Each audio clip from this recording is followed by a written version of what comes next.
Hey, what's going on, everybody? It's Kevin Redline coming to you. I just wanted to talk about something real quick. The buzz around town and the hot topic is still the Ravens ranking 32nd and our wide receivers ranking 32nd, or our passing game 32nd. We're the bottom tier right now. And, you know, they make it worse than what it has to be.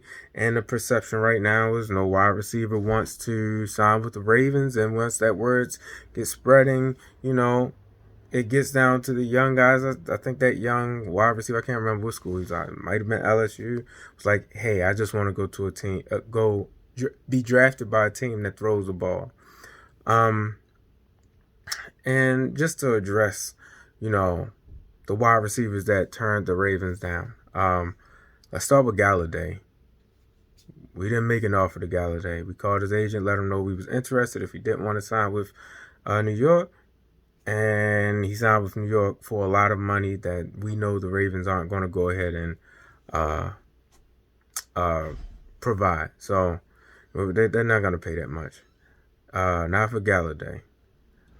And nothing against him, but the Ravens are tight when it comes to wide receivers, and we already know that.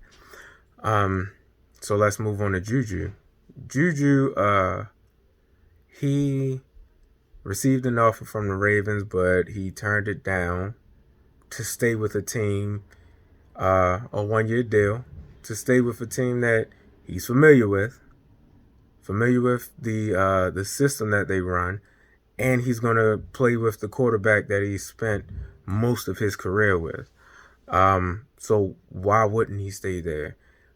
Say he has a phenomenal year, and 2022, the salary cap is more, goes back up to at least what it was in 2019 before the pandemic, and then he can sign a big multi-year deal, being with the Steelers or whoever may make him an offer. He has a better chance of having greater stats with the Steelers than any other team right now. So why not? Yeah, he can take less money to get more money in the future. So let's move on to Ty. Ty was actually about to sign with the Ravens. So that whole notion of nobody wants to sign with the Ravens, it goes down the drain. But, they go ahead and, bring it out the drain because he decided to stay with the Colts. But the same can be said about Ty. Yeah, he turned down a multi-year deal with the Ravens.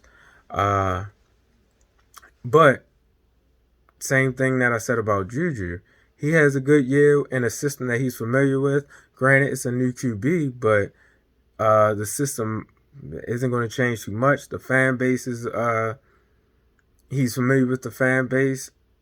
Everything is in his best interest to stay with the Colts. Have a good year with the Colts. Have one more good year with the Colts. Sign a multi-year deal next year when the salary cap is more normal. Excuse me. Or goes back to a pre-pandemic status. Sorry, I'm getting tripped up on my words, but goes to a level that it was at pre-pandemic, and he can have a greater payday than what the Ravens offered him. So again, it's all about context. And let's talk about the Ravens as far as their passing game. So the question that I have is, do the Ravens really need to address their passing game? Yeah, I would say so, but I don't think it needs to be a drastic change. And this goes back to me saying that I don't think we need like a superstar wide receiver. I think more importantly, the Ravens need to address.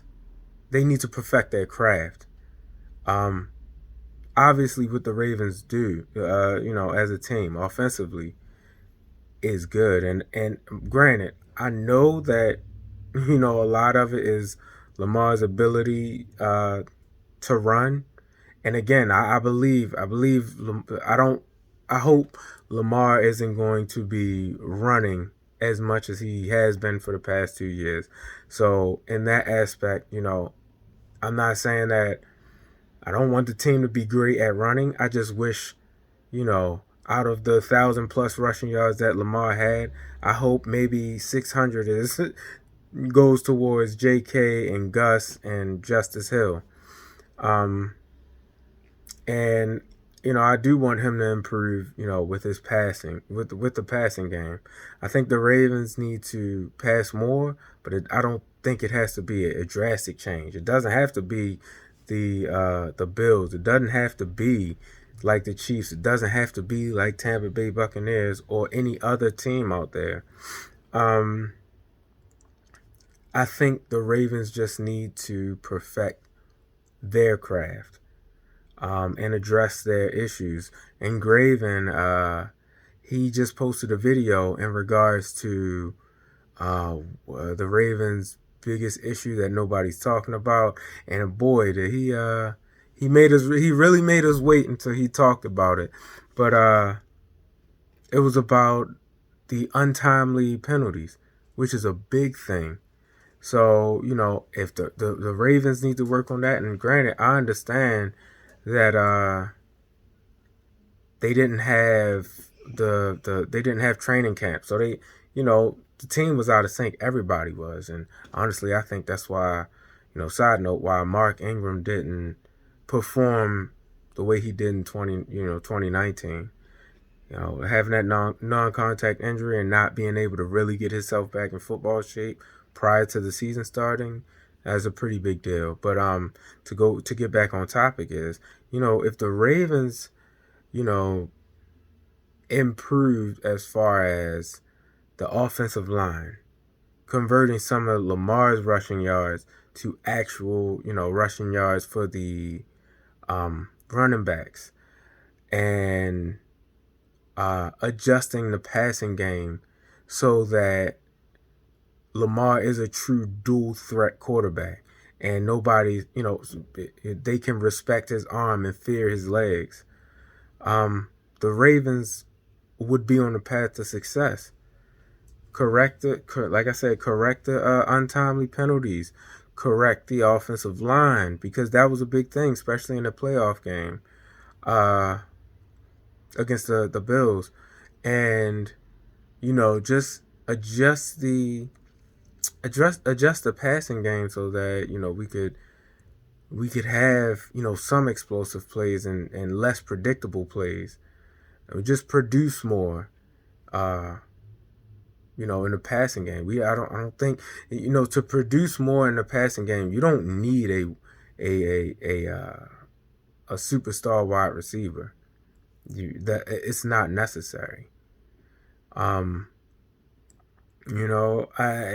Tyreek Hill be who he is if he wasn't with the Chiefs? I don't know. Tom Brady has made a bunch of wide receivers go from who is that to, man, he's the man. And then as soon as they left New England, it was back to who is that, or what happened to him, or he doesn't have it anymore. It's all about adjusting the game, perfecting their craft and adjusting their game plan. To think about it, we had a couple of good passing plays that were called back.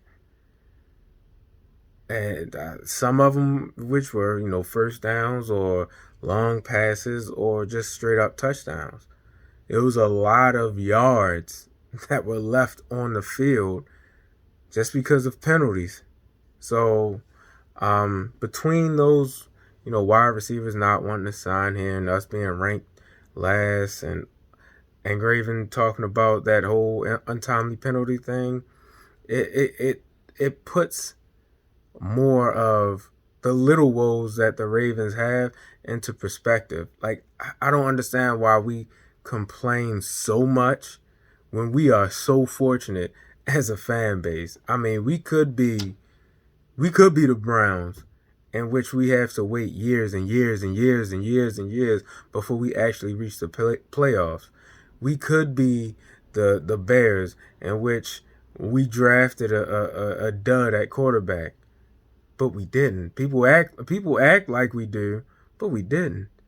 So, I mean, I just wish as a fan base, we appreciate the situation that we're in, where we're just like, man, we just need to fix this little thing in order to go all the way. I mean, but that's just my thoughts. Let me know what you guys think. I think, the Ravens just need to perfect their craft more so than sign a big name wide receiver. And granted, when I say this, please don't get it misconstrued. That doesn't mean that I would be against them signing a big name wide receiver. I'm just saying that it's not necessary.